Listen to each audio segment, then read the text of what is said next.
आज की हमारी क्लास त्रिकोणमिति अनुपात से है, जिसमें दिया हुआ है tan a बराबर 3/4 हो तो sin a व cos a का मान ज्ञात करें। ऐसे सवालों को ज्ञात करने से पहले हमको कोण के बारे में मालूम होना चाहिए। पहले हम लोग कोण को समझ लेते हैं, ये सवाल लगाने में बहुत ही आसानी हो जाएगी। ये हमारा त्रिभुज दिया हुआ है, इसमें ये वाला कोण समकोण होता है जो 90 अंश का होता है। समकोण के सामने वाली भुजा ये कर्ण कहलाती है, और समकोण को मिलाने वाली भुजा एक लंब होती है और एक आधार होती है। नीचे की जो भुजा होती है इसको हम कहते हैं आधार, और सीधी भुजा को कहते हैं हम लंब। अब इस त्रिभुज में नीचे वाली भुजा आधार होती है और ऊपर वाली भुजा लंब होती है। आधार और लंब को मिलाने वाली भुजा कर्ण कहते हैं, यानी समकोण के सामने वाली भुजा कर्ण होती है। कर्ण हमारी भुजा आधार और लंब दोनों भुजाओं से बड़ी होती है। अब देखिए, जैसे सवाल में दे रखा है tan a बराबर 3/4। अब tan a बराबर जो सूत्र होता है ये हमारा होता है लंब बटे आधार।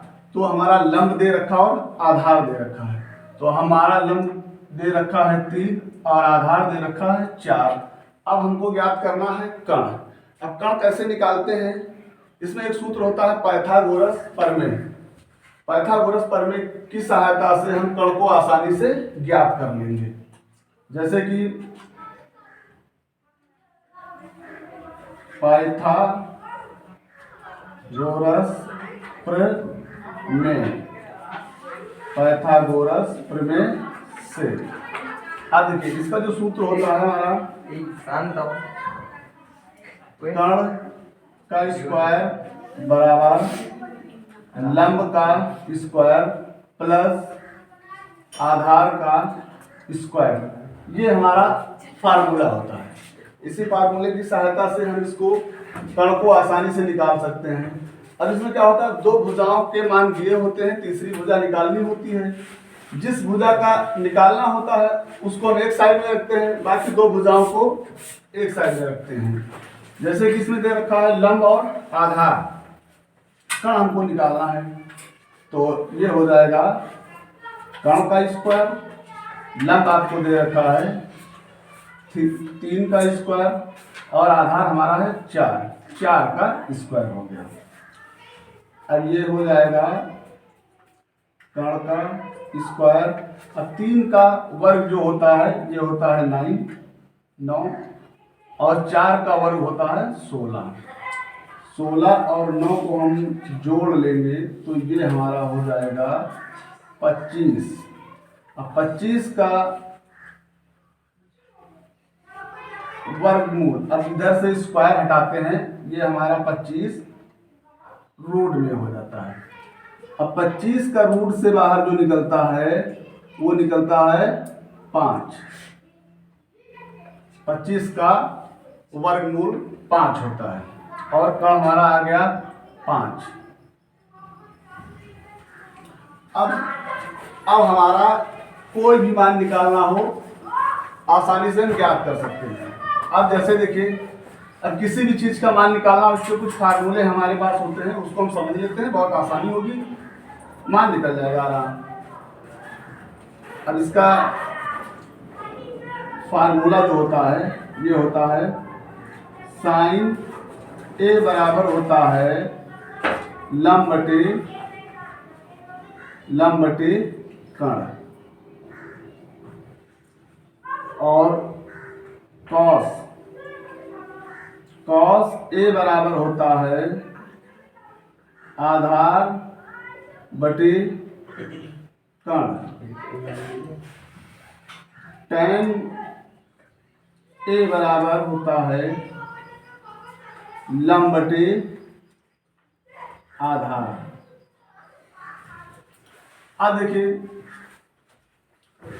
साइन का उल्टा कॉसेक होता है और कॉस का उल्टा सेक होता है। अब साइन का जो उल्टा, देखिए साइन ए बराबर लंब बटे कर्ण और कॉस ए बराबर आधार बटे कर्ण होता है। tan ए बराबर हमारा लंब बटे आधार होता है। अब साइन का अपोजिट उल्टा होता है कॉसेक। कॉसेक ए बराबर आपका हो जाएगा, अब हो जाएगा कर्ण बटे लंब, हो जाएगा कर्ण बटे लंब। कॉस का उल्टा होता है सेक। सेक ए बराबर हो जाएगा कर्ण बटा आधार, आधार हो गया। अब tan का उल्टा होता है कॉट। कॉट ए बराबर हो जाएगा हमारा आधार बटा लंब। अब ये सूत्र आप सभी लोगों को मालूम होना चाहिए, जिसकी वजह से हम आसानी से इसके मान ज्ञात कर लेंगे। अब tan ए बराबर 3/4 दिया था, जिसकी वजह से हमने कर्ण को आसानी से ज्ञात कर लिया। अब हमको ज्ञात करना है साइन ए का मान और कॉस ए का मान। तो साइन ए बराबर हमारा होता है लंब बटा कर्ण, ये हमारा होता है लंब बटा कर्ण, जैसा कि यहाँ पे दे रखा है सामने। अब लंब हमारा इसमें 3 है तो हम 3 लिखेंगे बटा कर्ण, कर्ण हमारा 5 निकल के आया है और यहाँ पे 5 रखेंगे। ये हमको साइन ए का मान आसानी से ज्ञात हो गया है। अब अगला मान कॉस ए निकालना है। कॉस ए, कॉस ए बराबर, कॉस ए बराबर आधार बटा कर्ण होता है, जो हमारा यहाँ सामने दे रखा है। कॉस ए बराबर आधार बटा कर्ण होता है। अब कॉस ए बराबर आधार, आधार 4 दिया हुआ है तो आधार की जगह पे हम 4 रखेंगे। और कर्ण, कर्ण हमारा 5 निकल के आया है, यहाँ पे हम 5 रखेंगे। ये हमारा कॉस ए का मान निकल के आ गया है।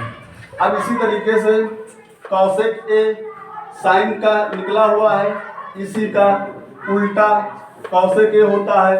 कॉस ए निकला हुआ है, कॉस ए का उल्टा सेक ए होता है।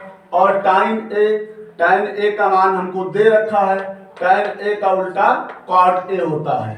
तो इस तरीके से हम त्रिकोणमितीय अनुपात में कोई भी ऐसा सवाल आ जाए, हम आसानी से उसको हल कर सकते हैं, बिना कोई गलती किए सरलता से इसका मान निकाल सकते हैं।